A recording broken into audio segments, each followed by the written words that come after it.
Update sa bagyong binabantayan sa loob ng Philippine Area of Responsibility na nasa kategoryang tropical storm at may local name na Quiapo. Ayon sa ulat ng Pag-asa na mataan ang sentro nito sa layong 200 kilometers silangan ng Apari, Cagayan.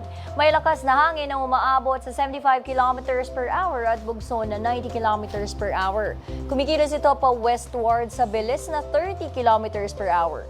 Sa kasalukuyan, nakakaapekto na ito sa Hilagang Luzon na nagdudulot ng pag-ulan.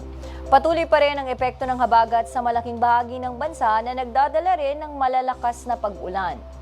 Dahil sa epekto ng bagyo, nakataas ang Tropical Wind Signal number 2 sa Batanes, northern portion ng mainland Cagayan, kasama ang Babuyan Islands at northern portion ng Ilocos Norte. Habang nakataas naman ang Tropical Wind Signal number 1 sa Isabela, Nueva Vizcaya, Quirino at sa iba pang bahagi ng Luzon. Samantala, nakataas ang gale warning sa Batanes, Babuyan Islands at Cagayan.